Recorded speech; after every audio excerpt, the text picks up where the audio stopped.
I'm just a sinking ship, and you're just a pair of lips that I've lost in the moment. All I want is for you to come back. Now I'm caught in the middle of life, and I need you to.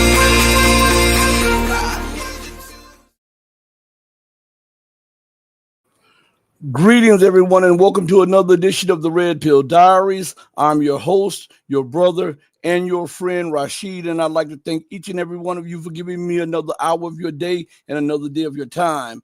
As we wait for the honorary guest to appear, we'll talk about some issues. Hopefully, they'll appear in the booth in just a second, but we're supposed to have live from Moscow writer and journalist Eva Bartlett from RT.com. You know, it's one of the media platforms that is banned over in the West because it tells a different narrative than the narrative that the Western media puts out. And in the so-called free West, they cannot stand an alternative narrative that undermines and undercuts their propaganda and agenda for total world domination, global hegemony, war at all costs, expansionism, racism, fascism, capitalism, the disregard for human rights while using the shield of human rights, the disregard for sovereignty while talking about every nation has a right to choose, all of that. So as we wait for her to join, I just hit her up and just let her know that we are live. And there is a time difference, a major time difference going on because I think we are 9 hours behind them. So we'll give her a chance to join us in the chat and we'll just start talking about some issues until she gets here. Shout out to Anthony Ryder in the building. Cheers from Canada, Rashid. Thanks for having Eva Bartlett as a guest. No problem. I reached out to her. We talked, she accepted the invite and she should be here. As a matter of fact, she told me she was looking forward to it. William Gilchrist is in the building. Greetings, Rashid, and all from Ireland. Is that Ireland? Yeah. Shout out to Ireland too. Anthony Ryder says, let's go, let's get it. Holly, my girl Holly Horn is in the building. Holly says, salute, Rashid. Salute, Holly. Now, as we wait for her to go, come on. Let's talk about some issues that are dear to your heart, okay? Because you know sometimes the guests are late, especially if there's a time difference. And she and I, we were trying our best to map out the time differences from here to Moscow or whatever like that. And we have come to the conclusion that I believe it's a 9 hour time difference. Okay. So it's 8 my time and I think it's 5 her time. Okay. So we'll wait for her. But I want to go to something real quick. All right. Here we are right here. There's an article out on RT. And it just caught my attention because I just saw it. I'm not going to lie to you. I just saw the article tonight. Okay, she said she just hit me up. She said she'll be here in just a few minutes, okay? Everybody, she just hit me up. That was the ding ding that you heard in the background, all right? But there's an article about U.S. peace plan proposes Ukraine give up its sovereignty. Now, for the mainstream alternative media, they talk about, Ukraine must make concessions in order to remain a state. But I say that Ukraine lost its sovereignty prior to 2014. When all of the West NGOs flooded Ukraine. Because remember, Zbigniew Brzezinski, in his book, The Grand Chessboard or The Great Game or whatever, I forget which one it is, when it was talking about Eurasia, he wanted a plan to break Russia's back, to keep Russia from reemerging as a global power that is opposite of the United States. So they said to do that, they had to pry Ukraine away from Russia to break Russia's power. So after the collapse of the Soviet Union and prior to the collapse, there was a flood of what? U.S. and Western NGOs pretending as they wanted to build and invest. And what they were doing was checking the temperature of the dissatisfied within the country, as they always do, so that they can lock on to people that they can use later down the line. They can train, arm, and finance them, so later down the line, they can do what the United States has done. And the United States has used Ukraine as a battering ram against Russia. So when this article comes out talking about U.S. proposes plan, U.S. peace plan proposes Ukraine give up its sovereignty, I advocate that this has taken place already. The United States is doing the negotiations with Russia. The United States is funding the Ukrainian government. The United States is transferring weapons. The United States, along with Great Britain, are giving the Ukrainian government legitimacy, even though it is illegitimate. So when you have so much influence and when your intelligence services are tied directly to the CIA, they are the understatements of the CIA and the alphabet agencies like the MI6, then you would have to be honest and say that Ukraine's sovereignty is really not an issue, because Ukraine is not a sovereign nation. They are not making sovereign decisions. They are not able to target Russia proper without US and UK and EU intelligence, or NATO, quote unquote. They're not able to do that. Years ago, I told you that the EU was the political wing of NATO. Now everybody else is starting to realize that. So when we look at this whole situation, and this article talks about the loss of sovereignty, I advocate and I propose that the sovereignty was lost long ago. And what Ukraine should be doing to try to keep some semblance of Ukraine is to back out of all of its agreements that it has with the West, not with Russia, but with the West. It is the West that has done this to Ukraine. Remember Viktor Yanukovych, the legitimate president of Ukraine, backed out of an EU deal. He said he had to wait a minute and check the temperature of the people because he did not want to do more damage to Ukraine, and he wanted to see what the Russians were offering. And what happened? The EU say this is unacceptable. What did Victoria Nuland say from the State Department? F the EU. We spent $5 billion for a regime change, okay? Well, if you spent $5 billion for a regime change, and you are changing the government at will, and you fund the government, and you control policy, and you are embedded in the intelligence services, and you're protecting the president, and you are funding the social services, how is Ukraine sovereign? How can my kids or my children be sovereign at 6, 7, and 8 years old when they're living by my rules in my house, under my governance, and under my finances? They cannot be completely sovereign. They must adhere to rules that supersede whatever they may want. So I think this is a play on words, and this is that Walt Disney reporting to try to make people believe that there's some type of realism in what America is saying. We know who is controlling America. Shout out to Nick Hall in the building. Shout out to Nick Hall in the building. Shout out to Michael N is in the building. Eva said she'll be here in just a few minutes, okay? So we got to give her a little minute. She just hit me up.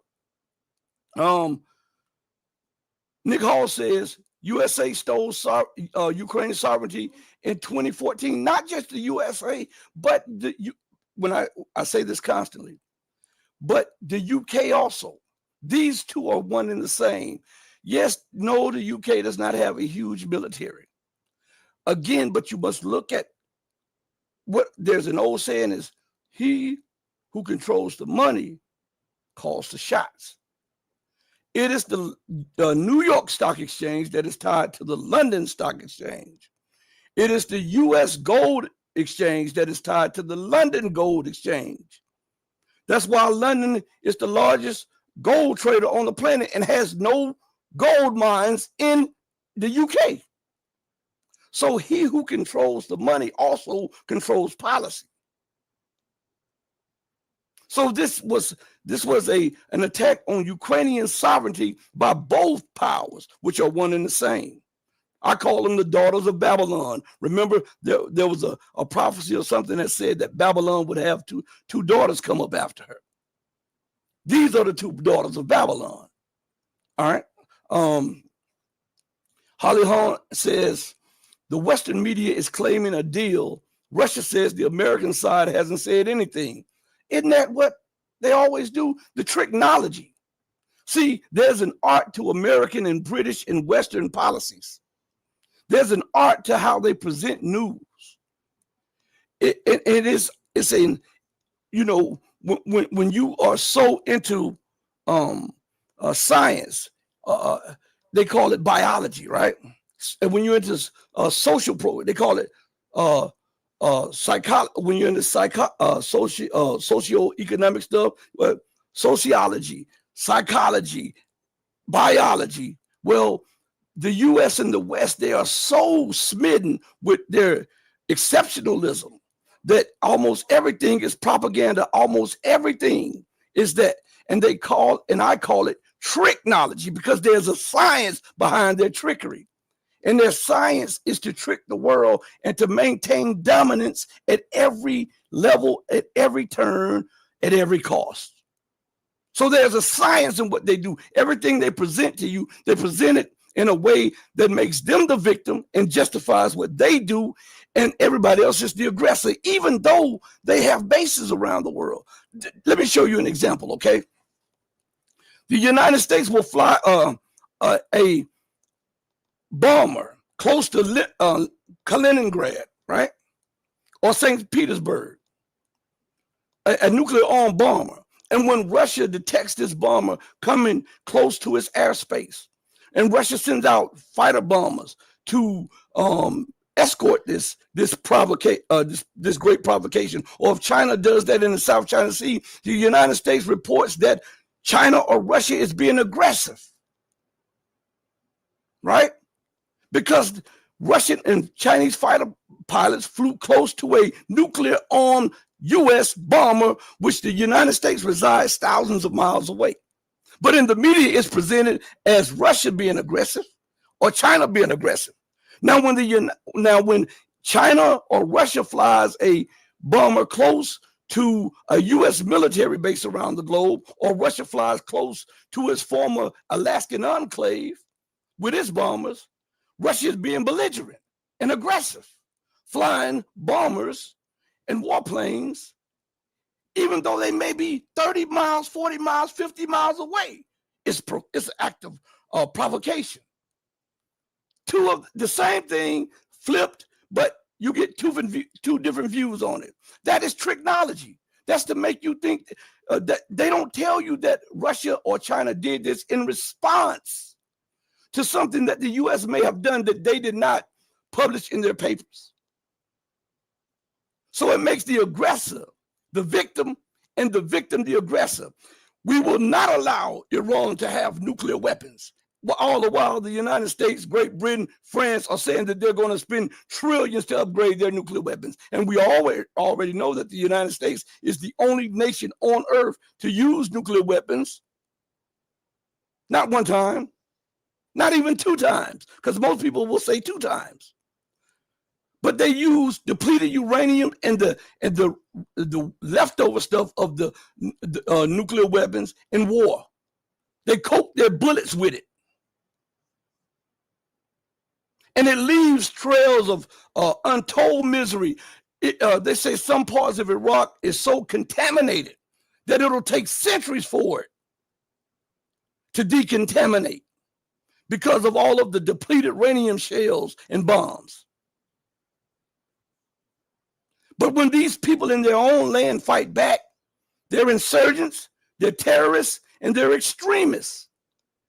America and Britain flies warplanes, warships, and everything else from thousands of miles away, demanding that these people capitulate to Western dictates. And when they don't, they are those people are the terrorists. Those people are the aggressors. And America is fighting for freedom and justice and sovereignty around the world. It's a art to what they're doing, a science to what they sell you. It's called tricknology.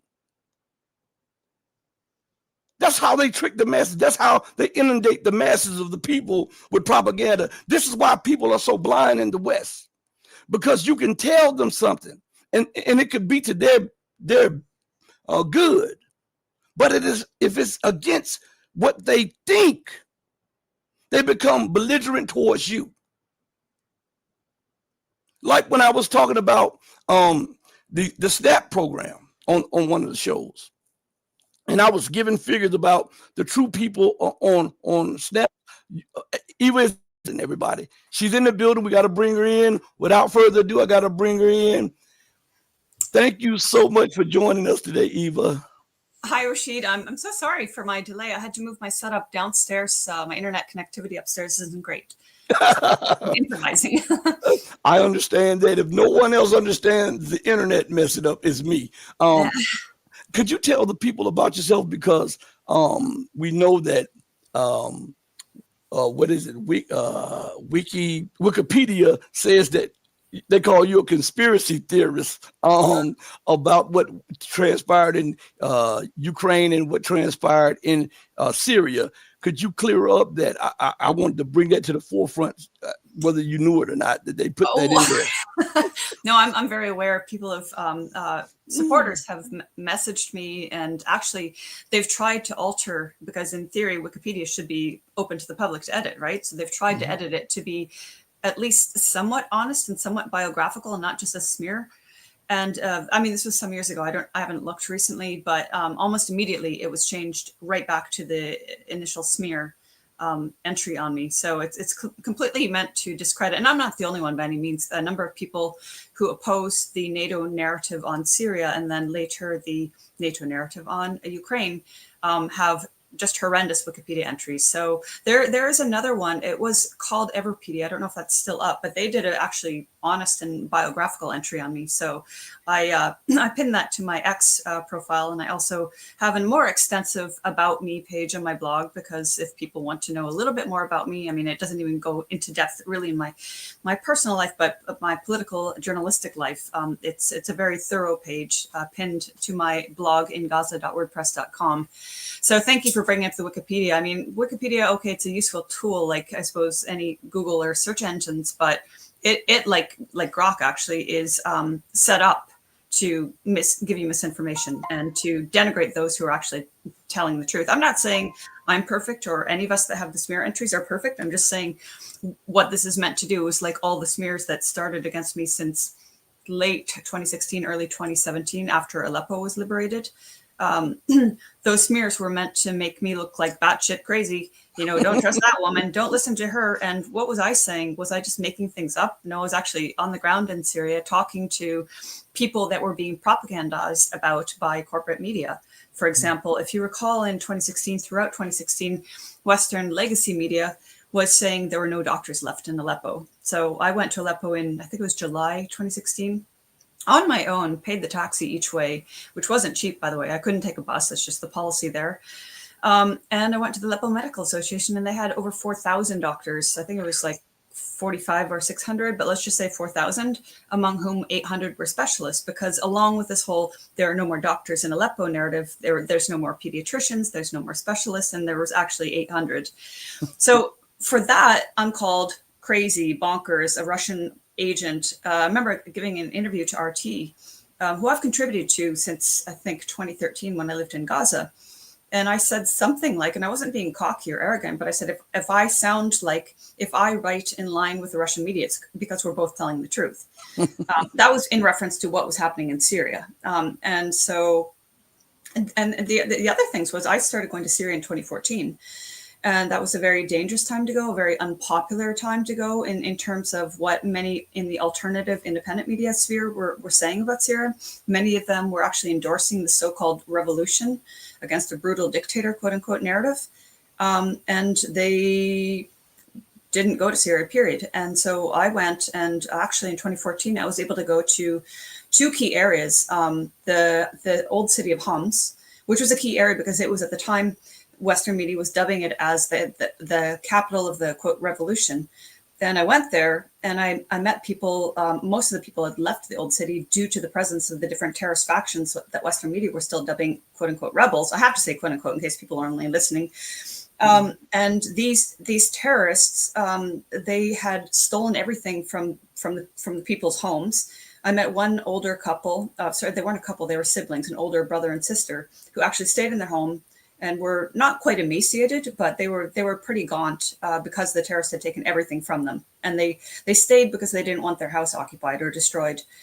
And so going there at that time was really eye-opening because, again, Western media was having us believe this is where the big so-called revolution was occurring against the so-called dictator. And actually, there I met people, Christians, by the way, that were saying, like, this isn't a revolution. In fact, there was a Jesuit priest, Father Franz van der Loot, who was in Homs. He'd been there for, I want to say decades. My memory on that's a bit rusty, but quite a while. And when things started, he wasn't pro or anti. Well, he probably was anti by the time he was, sorry, it's actually not funny. By the time he was assassinated, I'm fairly certain he knew exactly what was going on. But certainly he said from the beginning of the events in Homs, he saw armed men carrying arms because the predominant narrative was this was a peaceful revolution, and only a couple of years, a year and a half into it, were they forced to take up arms because the quote unquote dictator. And what he said was actually, no, from the beginning they were armed. Same as in Daraa in the south of Syria, same everywhere. There were people who wanted political reforms, that is undeniable, but the very violent protests, which were from the very beginning, this was a regime change operation. And so those, I met people and they became friends who said, we went to a couple of protests in the beginning because we thought it was for actual political change. They didn't want the overthrow of Bashar al-Assad. They just wanted certain reforms, certain changes. And then they stopped going to the protests because they realized right away, oh, these are not what I signed up for. So anyway, so due to reporting and things like that, and the other key place was the ancient Aramaic speaking Christian village of Malula, which was occupied in September 2013 by al-Nusra, Free Syrian Army, and other bandits. I can't remember offhand if ISIS were there, but anyway, they're basically all the same, doing the same grotesque criminal acts against civilians and soldiers. And it was occupied for about 8 months, and then it was liberated in April 2014. So I went there in June 2014, and it was still very fresh with all the damage these terrorists had done to this beautiful historic city nestled in the hilltops. Really a stunning city and loaded with history. It's one of the only places in the world that still speaks Aramaic, and it carries on traditions they've carried on for a very, very long time, except during the time of the occupation of these terrorists. And so when I went there, I saw the destruction of the monastery and the St. Tekla convent, and the destruction of everything. If they couldn't steal it, they destroyed it. Anything to do with Christianity, they destroyed it. I saw literally icons that were machine gunned because they couldn't be destroyed any other way. Others that were burned, others that were torn with a knife, stabbed and torn, and others stolen. I mean, and this is, you would have thought that Christians in the West would speak out, and some were, but most probably just weren't aware what our governments were doing. And so back to your question in a very long-winded answer, that's why people were calling me crazy, because I was reporting that stuff and not saying, oh, this is a glorious revolution. The same terrorists that are in power now, we're doing. Al-Julani, who's been rebranded as al-Shara, he and other terrorists like him were doing these heinous acts against Syrian civilians since the very beginning. And those of us who were warning, other journalists started going to Syria, Western journalists. I must say also that Syrian journalists were doing a fantastic job. Muhammad Ali of Press TV was doing an amazing job. Ala Ibrahim, I think his name was, he was doing an amazing job. I always like to credit those. And there were many, many courageous Syrian journalists who were slaughtered by the terrorists, either in shelling, in sniping, or in deliberate traps, kidnapped and assassinated. So anyway, that's a very long-winded answer, but that's why my Wikipedia page is such. And then, of course, when the Ukraine, when the special military operation started, I'd already been to the Donbass in September 2019, so 3 years before, right? And I'd already seen what Ukrainian shelling was doing to Donbass villages and elderly, and the destruction of their homes and the terrorizing of these civilians 3 years prior. And when I wrote about that, I actually didn't even write about it for RT. I wrote about it for Mint Press News. So everything about my trip there was completely independent, including where I ended up writing my article. And then in 2022, I started going back to the Donbass because I live in Russia, and it was considerably easier for me to get there than from Canada. And so throughout 2022, I was there in some of the hardest times. I wasn't there the whole year. To be fair, I've got 2 dogs, one of whom is vying for my attention right now. So I would go for a few weeks, come back to my home, go for a few weeks, come back to my home. But I was there during heavy Ukrainian shelling of the very center of the city of Donetsk, where there's nothing military. It's completely civilian, including hospitals and schools, marketplaces. And I was also there when Ukraine fired rockets containing what are known colloquially as petal mines. These insidious, tiny little mines about the size of a lighter, but shaped such that they flutter down to the ground and most of the time, don't detonate until someone steps on them or puts pressure on them. And they're not generally enough to kill, although they have killed 3 civilians and maimed, oh gosh, I want to say 180. Might be wrong about that, but I think it's like 185 actually, including children. So basically, I was there during some of the worst. There's still ongoing war crimes, but I saw quite a bit. And again, for that, I got slandered by Canadian media, by NBC, and I'm not sure whomever else. A lot of fancy charts were made about the Russian propagandists, and I got put on those charts as well. You know, the ones to look out for. Oh, stay away from these dangerous people. But you know, all I was ever saying was, this is what I've seen. I'm not telling you the full story. I'm saying this is what I've seen. This is what the people are telling me, including the good. For example, the referendum in September 2022, I was there during the 5 days of that referendum, and I walked around different areas, and I obviously took transport to places like Gorlivka or Mariupol, which was very much in the media in early 2022 for the fighting against Azov Nazis, which the West whitewashed. And so the referendum was actually a very heartwarming and momentous time, because people were telling me, we've been wanting this since 2014. And then Western media spun it to say people were being forced to vote, because there were some scenes, I have no idea. There was one video that was going around showing people going up the stairs of an apartment building with a soldier holding a gun behind them. And so this was used to say, like, oh, these people are being forced. So I don't know where that video was from, but I can surmise what it actually was, because I saw soldiers standing in the area, in the vicinity, with guns. But tell me, when you vote in the States, are there security there? Mm-hmm. Right. Everybody I saw, they weren't like, oh my God, there's a man with a gun. They're like, okay, let's go vote. So their body language was like, because the soldiers are one of them. These are most likely Donbass security. And so, but Western media spun it as, you can't hold a referendum during a war and blah, blah, blah. Tell me how Kosovo happened. Oh, wait, there was no referendum, you know, Right. and these people were saying, like, we've been wanting this since 2014. And why? Well, we see Russia will protect us, for one thing. That was the overwhelming sentiment. Why else?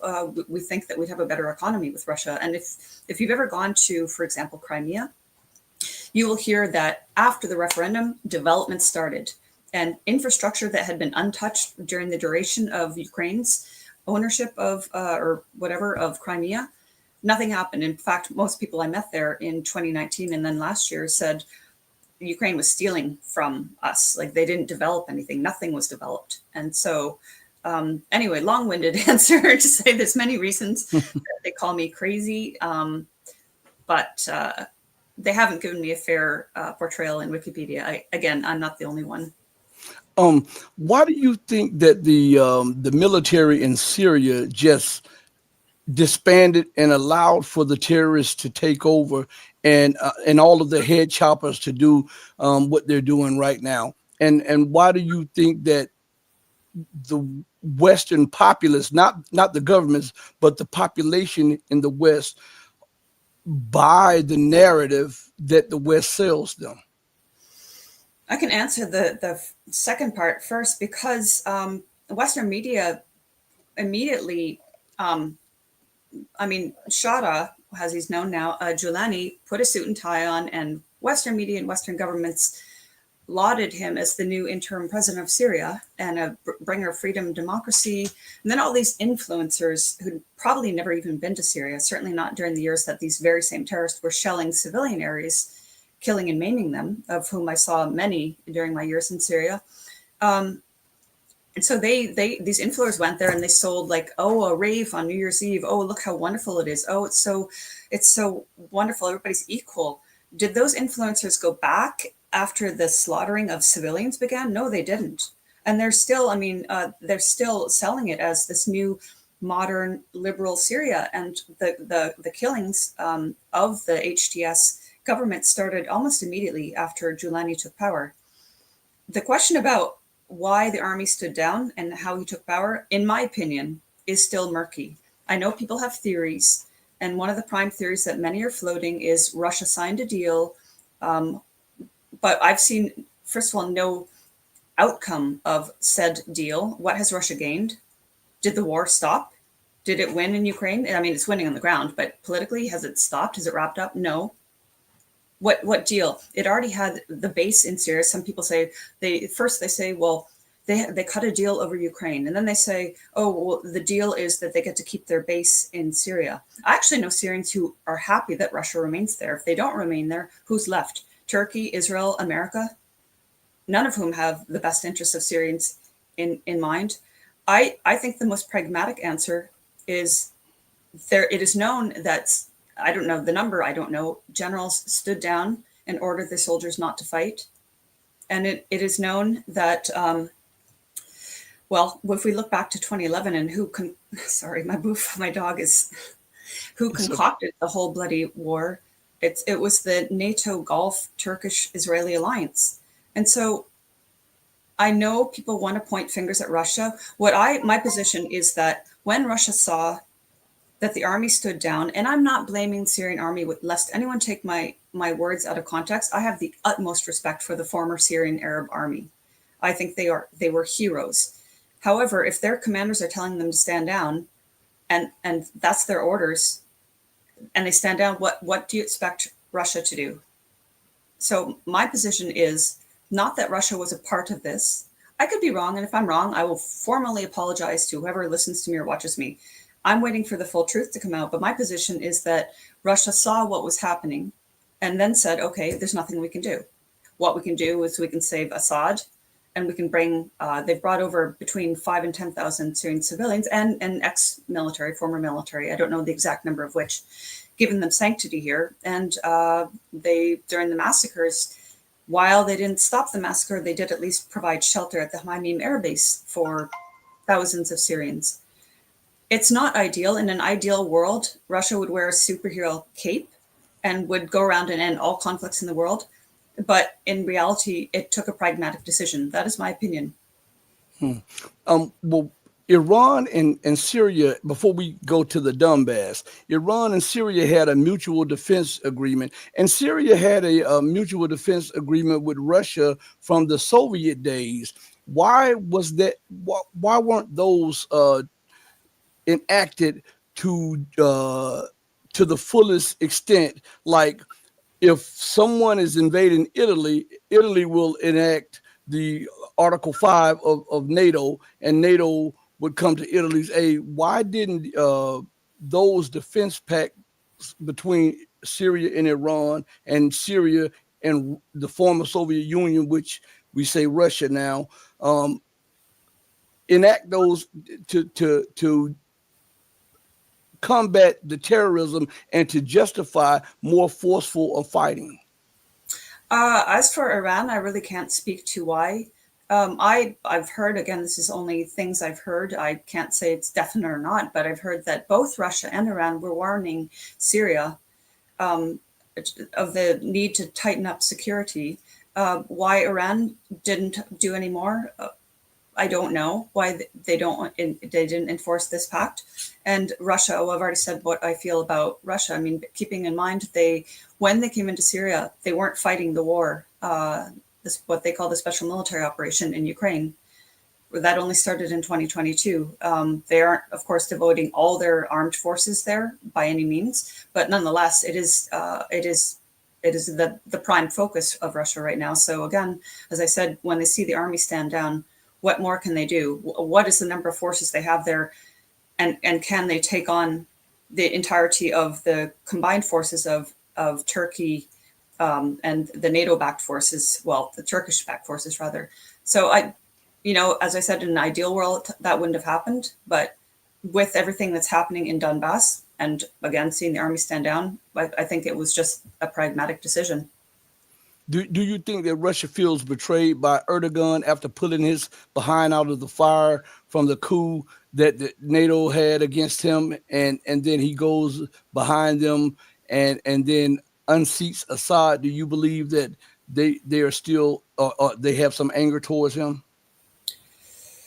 I don't know. I'm not in the heads of Russian diplomats, but I think we see that Russia consistently acts in a very calm manner. We don't really see how pissed off they are or not. I mean, look how they continue dealing with Trump, in spite of the fact that he keeps breaking promises and setting up meetings and breaking meetings, and one day saying he's going to end the war and the next day calling Putin crazy and whatever else it was he said.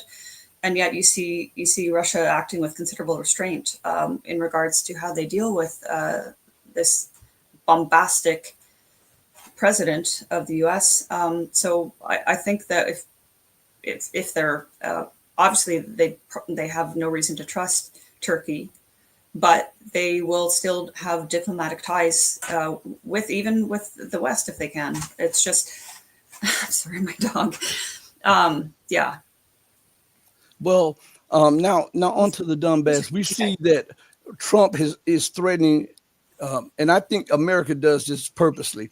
They attack nations on the periphery of Russia, or some tied to Russia, or tied to China, or tied to Iran, to weaken the alliance. And now we see that Trump is coming out saying that there is a slaughter of Christians in Nigeria, and that the United States may need to go into Nigeria, even though we know Nigeria is now a BRICS partner and is a major supplier of oil to China, and also transacts oil trade in yuan now. Why didn't he scream like that when the Nazis were burning churches and taking people, forcing them out of the churches and breaking everything up in the Donbass?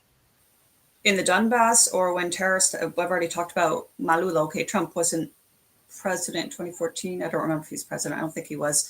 But let's say right now in Syria, under Giuliani's rule, Christians are being persecuted. Not just Alawites, Christians, Druze, even Sunnis are being persecuted. And by that, I don't mean just like threatened. They're being slaughtered. They're being kidnapped. Their areas are being destroyed. Why doesn't he scream about them? Because it's clear, not only Trump, every U.S. government only puts these pretexts out there for whether they want to bomb or invade a country, because they're only pretexts. Venezuela, a narco state, come on. I mean, yeah, I don't have the statistics at hand. I could look it up. I'm sure you're already familiar with it, but there are, it's widely known that Venezuela is not trafficking that's not a narco state. I'd have to look for an article and cite it, but basically this pretext of trafficking or targeting narco terrorists, or whatever Trump's calling them, just by bombing their boats to smithereens, killing, how many is it now? It was over 20 a month or so ago. That's the pretext, right? But of course, that isn't the real reason. The real reason is they want the resources, and they also want Maduro gone. They don't want a strong government. That's why that was part of the thing with Syria too. They didn't want a strong government, a government that resists Israel, a government that doesn't have IMF loans, right? And Venezuela as well is a government that has been, as much as it's maligned in the media, it's been doing a lot to return control of its resources and of its country to its people, so they can benefit. I know most people in the West will say you're talking shit. It's a dictatorship, blah blah blah. I've spent time in Venezuela. I think that I don't know enough about the government to say it's perfect. I don't say any government is perfect, of course, but when I was there in 2019, the U.S. was trying to orchestrate chaos there, if you remember. They attacked the electricity grid. They created power outages around the country. And they tried to say everything's in a state of chaos. People are looting, when in fact, that wasn't the case. People were calm. They were helping one another. And at the time, if you remember, they were trying to install Juan Guaido as the new leader in Venezuela.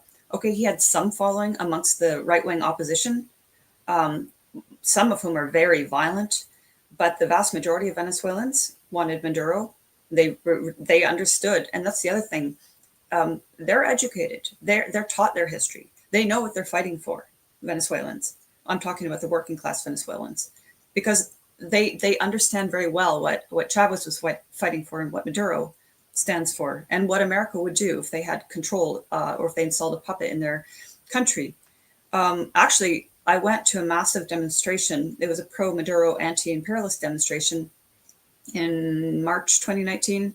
It went on for hours. It was very festive. People dancing. It was just an amazing scene. And then the next weekend, I went around on a motorcycle taxi around Caracas, trying to find the massive demonstrations in support for Guaido. I couldn't find them. I went around, I asked people, they told me the neighborhoods I should go to where there would be demonstrations if they were happening. In Altamira, I think, I saw a demonstration of maybe, let's say 20 people to be charitable. And then I went to other districts, and in one of the districts where there should have been an opposition demonstration, there was a Maduro demonstration marching from that district to go join the main demonstration that was also happening again that weekend. So my point is, what I saw there was a relative calm, in spite of the fact there were repeated attacks and sabotage in the electricity grid, which, if you imagine, if in the States or in Canada where I was living, if people were without power for a few hours, they start getting crazy. If they're out of power for a day or two, they go bonkers, and there would be chaos and there would be looting. So that's what they were trying to portray. And so this is back to your question. They always have a pretext. At that point, it was chaos. The country's not, Maduro can't run the country, and they did this food truck stunt from Colombia as well. It was loaded. It wasn't loaded with aid. It was loaded with metal, and I didn't see it, but I remember people reporting on it. It was absolutely not food aid. It was designed to create some sort of disturbance and create chaos. So now that you're talking about Nigeria. Now I have to say I'm not very well informed on Nigeria. It's not for any reason other than I have not invested the time, so I do apologize for that. But I know enough that when the U.S. is screaming about something, that's not the actual reason that they're going somewhere or they want to do something there. And God forbid what they might do if they actually do take action in Nigeria. Now, as we talk about the Donbass and Russia, why? Well, we saw that Trump hosted the head chopper in the Oval Office, but we also saw that the Kremlin hosted the head chopper too. Why would Russia do that? And knowing his history, could you give us some clarity on that? My understanding is that when Syria fell and Giuliani was installed, Russia accepted this is the new government. That's not a fact that I like. It makes me sick. It made me very sad and upset. But as I understand it, it's a pragmatism that we don't like. But we're not. Russia is dealing with the entity that is now supposed to be the Syrian government. Again, you don't have to like it. I don't. I loved Syria. I've spent a lot of time there. I'm not defending the position. I'm just saying it's a matter of fact that they're dealing with the new reality. So that entails meeting with this monster Giuliani. Although if you look at the body language of the people, the politicians, Putin and Lavrov and the others that were in the room with them, it wasn't exactly warm. It's, it wasn't like when they met with Assad. With Assad, there was a genuine warmth you could see. So that's all I can say. I don't know what's going on in their heads, but they're dealing with the new reality. I don't like it. We don't like it. I know a lot of people don't like it. I'm not defending it, but it is what it is. Are there any rumblings about a revolution from ex-soldiers and ex-generals that are connected with Assad? Are there any rumblings about them putting up some type of revolution against the head choppers and taking power back? It would be very difficult. I'm not being defeatist. I'm just saying realistically, Israel did strategic bombing of military positions around the time that Giuliani took over, and in many regions, Syrians in good faith laid down their weapons, and so it would, I'm not saying it's impossible. I'm saying it would be very difficult at this time to wage a sort of revolution without the necessary weapons. If you remember, as I said, the slaughtering of civilians, not only Alawites, but of civilians of all sects. Alawites were the most targeted, and Christians and Druze. But the slaughter began really very soon after Giuliani took power. But it was on the coastal areas, the slaughtering of Alawites and the abduction of women really heightened in March. And then we saw the slaughtering of Druze in the south, in the Sweda region. And so now there, unfortunately, is a real deep sectarian divide that didn't exist at this level when Assad was in power, or Hafiz Assad was in power. And I think that's another factor that will make it difficult for a Syria-wide sort of revolution to occur, because there's a lot of mistrust. And you can't really blame people for saying, I'm only going to, you can't blame them for becoming sectarian, because if you're Alawite and you're being slaughtered and you think, why isn't anyone stopping this? It's not fair to Sunnis, it's not fair to others, because they couldn't stop it. But if that's how somebody perceives it, I mean, how would you feel, right? So unfortunately, there is, from what I understand, that divide that wasn't there before. And because before, if you went to Syria and if you asked them what was really a taboo question, what is your faith? They'd say, Ana Suri, I'm Syrian. Most of the time, that was my experience. I would ask them in Arabic, and they'd say, I'm Syrian, or if they did talk about their faith, then they'd say like, well, we intermarry, we share each other's holidays, we're not sectarian. There's a small percentage who were Takfiri ideology, the flames of which were fanned from Qatar and Saudi Arabia. But now with all the horrors that have happened and continue to happen, that's why I say and without having the weapons and everything necessary, I would think it would be very difficult at this point. If Giuliani is ousted and the situation turns, maybe, but I don't think anyone has a crystal ball. I do think his days are numbered. I don't think he's meant to stay indefinitely, of course. He's a tool. But what comes next, I don't expect it would be anyone sympathetic to the Syrian population, or who would want to keep Syria as a whole entity. They want to divide Syria up. So that makes it even harder, because the sectarian divide is already in people's mind now. Well, since you're in Moscow and the little time I have left with you, what is the temperature on the street with the people in Russia about deep strikes into Russian territory, especially with ATACMS and all of these other things? Because we know that to strike Russia with these things, they have to be NATO or U.S. personnel doing it. And why is Russia not striking outside of Ukraine to show more force towards them, because they're being attacked? So Russia has been trying to, what's the word I'm looking for? First of all, it's been very restrained in its operation in Ukraine.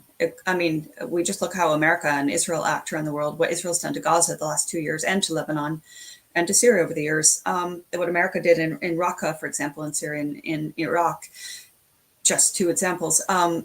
Russia hasn't been using that kind of force in the same manner. It's been a very targeted war against, for the most part, I'm not on the ground where the strikes are happening, but from what I understand by all reports, targeted against military targets and infrastructure as well that will impact the military and the government. People do say, why don't you strike more? But along with restraint, what's the word I'm trying to look for? Well, Russia, even before starting the SMO, Russia was giving Ukraine and NATO really a chance for this not to occur. They kept pushing for some sort of dialogue. Remember now, we heard last year, the year before, Merkel cackling about the fact they never intended to adhere to the Minsk Accords. So that was years and years and years of just falsity. And I know in 2019, when I went there, I was told, again, going to areas where Ukraine was striking civilians, that Ukraine was breaking the accords all the time. They were violating the terms all the time.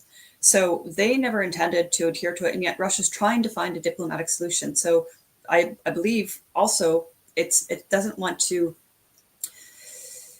provoke a very strong reaction from NATO by attacking further, by attacking outside of Ukraine. However, it has warned it will if these larger weapons are used, or if God forbid something nuclear is used. But it's trying to find a solution. So it's the U.S. side, it's the NATO side, European side. I'm sorry, also that continue to try to provoke Russia. I mean, Russia has shown when it announced its Arechnik system that had a very powerful. I'm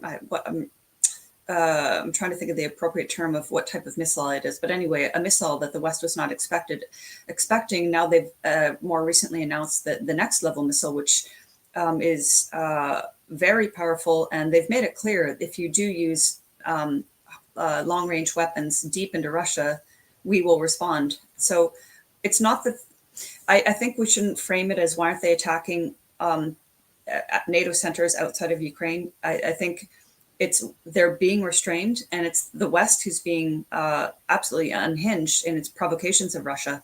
In terms of the public, people want harder strikes for sure. Before, when the SMO started, I don't know what percentage of people really understood what was going on in the Donbass. A certain number would, a certain number were very sympathetic. A certain others probably were just going about their lives, not that clued in. When Ukraine started the drone strikes into Moscow and region, so I was living in the southeast outside of Moscow, and we were getting drones all the time. And I remember going to the site of a drone strike, just a 25-minute walk from where I was living, and where a woman had been killed and a number of buildings had been hit. And I talked with civilians there.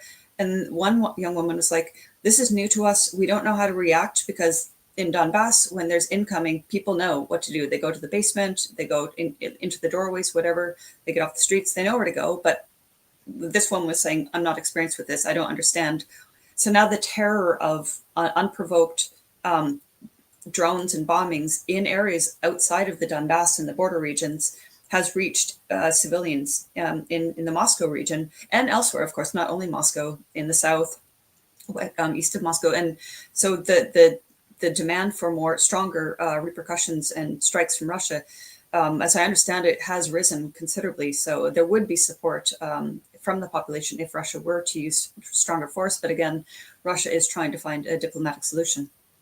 Well, in the West, they only know one direction, and that's straight ahead. It doesn't matter if if the brick wall is up ahead or the cliff is up ahead. They're not going to put it in reverse. They're not going to back down. They're going to keep going. And I think Russia, the leadership misunderstands the Western leadership, because America is not just America, and Britain is not just Britain. These are hegemons that are fighting for not just Ukraine. They're fighting for survival of their rules-based order, and they feel as though that they're losing everything. And when a person loses everything, they lose rational and sound thinking. And I believe that Russia has to start looking at them.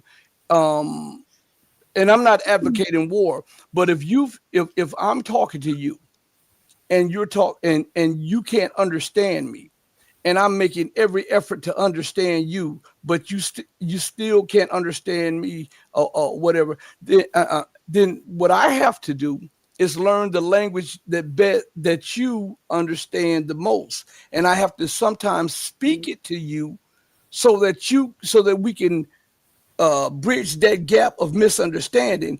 And the reason I say that is because right now, with the collapse of the Western world and the Western economy and everything that they have, Russia has to speak a language that the United States knows. We see that the United States doesn't know diplomacy anymore. We see that they don't know how to keep their word anymore. We see that they're double dealing, on one hand talking about peace while sending special forces in and mercenaries in to kill Russians themselves. And because remember, there were Western mercenaries in Russia with Ukrainian forces when they were killing people in those towns. do you think there's going to come a time where Russia will have to speak a little bit of the language that the Western Empire understand, and that's the language of violence? If you slap me, I'm gonna have to slap you back, even if it risks war, because I believe that everybody continues to put the onus on the victim to be restrained instead of putting the onus on the aggressor. And I'm not advocating war, but I'm saying that if you're doing something over and over again and you're expecting the same result, that's pretty much insanity. And they continue to our Western partners, and every time they're backstabbed.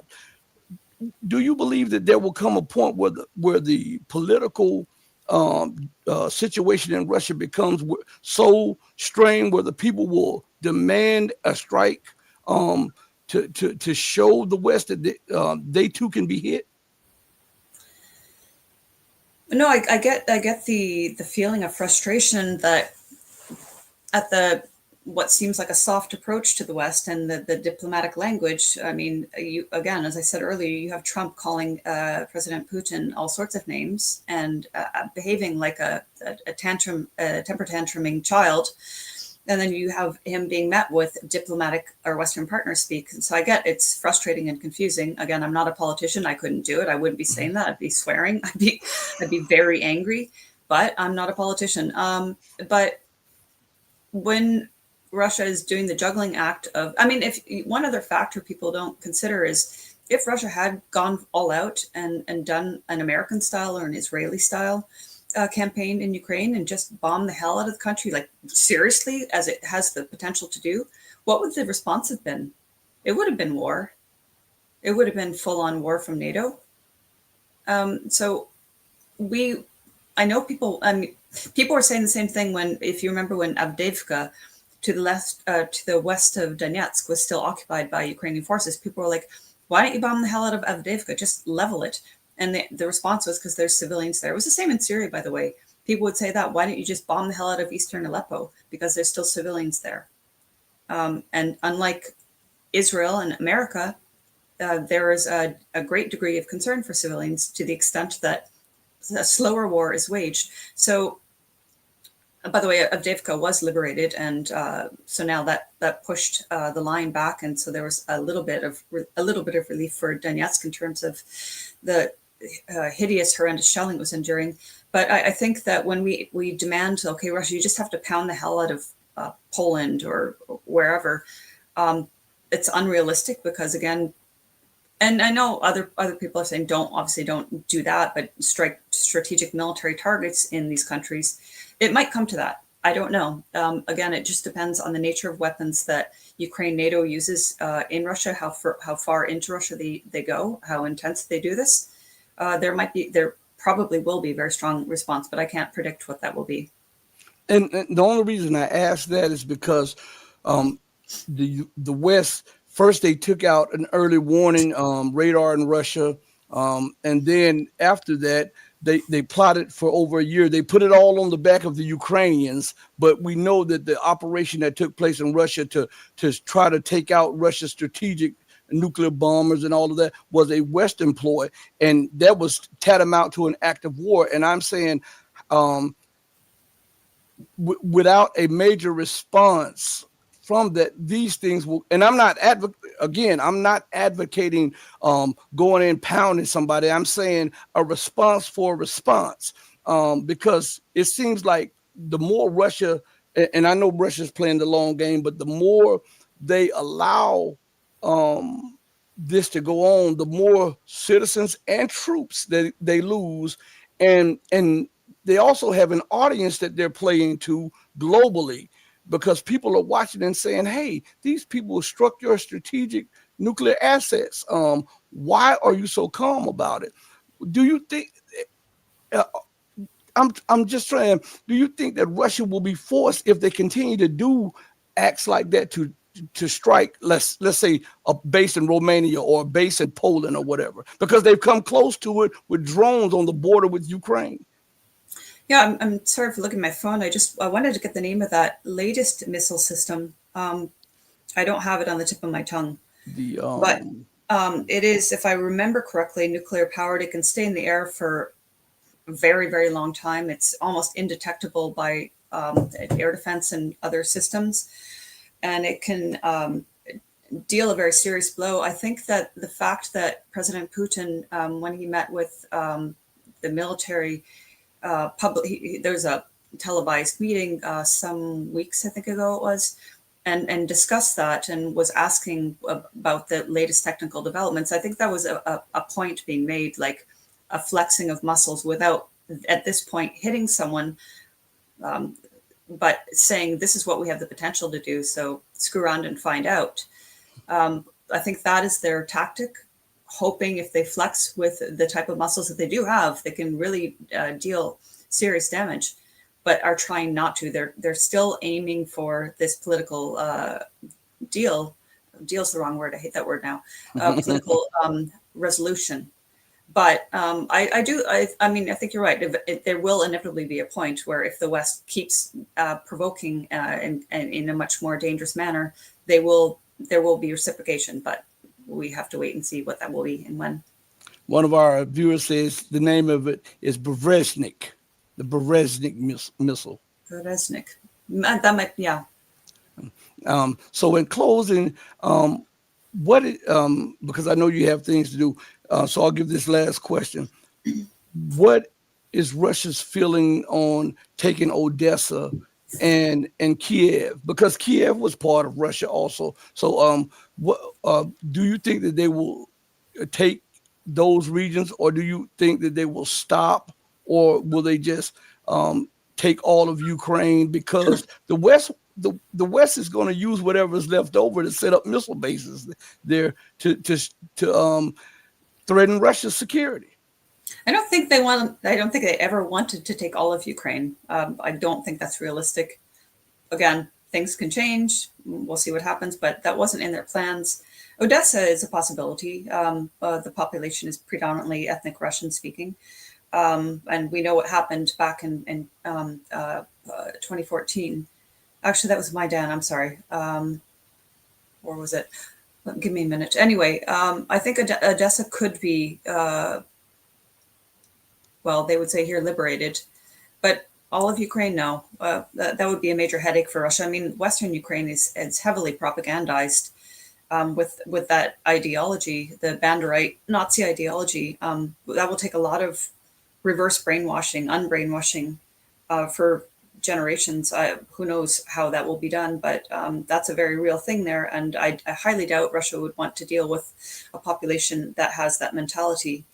All the areas that have joined Russia are areas where they're ethnic Russians and they identify as Russians. So integrating them into Russia is not a problem. And it's not, as some have floated the idea that Russia and US have discussed, they might implement an Israeli West Bank scenario in these regions. It's bullshit.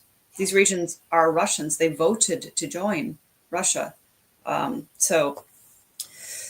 yeah, I think that we can't really know what. It just, again, depends on what NATO does, what Europe does. If they continue to push for further war, I think they're absolutely, I don't want to say they're insane. They're not insane. They know they can't win. They know Ukraine can't win, but they can profit like bandits from the military aspect, from arms dealing, from the military, from making money out of war. They can profit from that, but they know Ukraine won't win. So I guess the question is, how far are they willing to go? How crazy are they going to act? Not that they are crazy, but they're doing crazy stuff. Because if they did something very crazy, maybe then there would be a need to take all of Ukraine. But I just don't think that's in the plans, and I don't think that's the desire of the leadership here. But Odessa is a possibility. What about Kiev? I don't think so. I have no idea. No idea. I would say no, but why? Is somebody suggesting that to you? Yes, because they were saying that was the original, one of the capitals of Russia at one time, a long time. I'm not sure, but some people were saying that they believe that Russia may take Kiev also. I have no idea. Okay. Well, Eva, thank you so much for joining us on the platform. First of all, thank you for giving me your time because you did not have to accept the invite. And I'm so thankful. I've been wanting to interview you for the longest. I follow your work, especially on RT, your articles that come out. I really appreciate the work that you do. And my audience appreciates the work that you do. And we want you to stay safe and stay blessed. Oh, thank you. Where are you based, by the way? I'm on the Gulf Coast of Florida. I'm Okay. Panhandle. I'm on the Panhandle. Okay, well, you stay safe there with Trump. Not that I'm pro-Biden, believe me. I'm not pro-Trump or Biden. It's unfortunately, okay, I was born in the States, so I'm American. Unfortunately, Americans are stuck with a system that just doesn't work. Yeah, absolutely. Absolutely. So again, be safe. I hope that you and your family and your dogs are safe. Yes, they finally calmed down, but sorry about that. They were literally nudging my elbow as dogs do. And while you were talking about your dog, my cat was running across the floor. So I was looking out as you were talking. But thank you so much. And I'll send you a copy of the video. Thank you. Okay. So much. Thanks very much for having me on and for your time. All right. Thank you. Be blessed. Thank you. Everybody listen, later today we'll have Carl Czar on the platform at 6:30 p.m. time. Join us, please. It doesn't cost you anything. Hit the like button. Hit the like button. And if you've heard anything that inspires you or that you agree with or that you disagree with, please don't hesitate to subscribe. It doesn't hurt you to subscribe also because a lot of my subscribers are being unknowingly unsubscribed by a certain platform. Okay. And I'll just put it like that. So check your subscriptions. If you're not getting the notification, unsubscribe, then subscribe back and hit the bell icon. I want to thank each and every one of you for joining me on this platform today. And as I say, I always say, do right by others, not because there's some material gain to be had or because there's some accolades behind it or some recognition. Do right by others because it's the right, the humane, and the godly thing to do. Because even when no one else is watching you, God Almighty is watching you. And as my late, great, and wonderful mother would always say, God sits high on the throne of power, but he looks low. Know that I love each and every one of you who loves truth, but know that the love that I have for you will always pale in comparison to the love that God has for you. Until we next speak again, stay strong, stay true, but above all things, remember to stay righteous. Hey, mama, your baby boy loves you more than life. Deuces, everybody. Thank you all for joining me. We're out of here. Peace.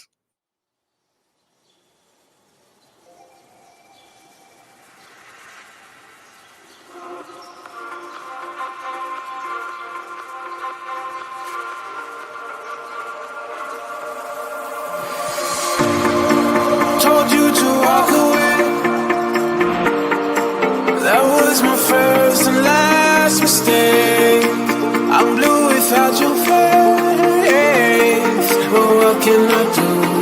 'Cause I'm just a sinking ship, and you're just a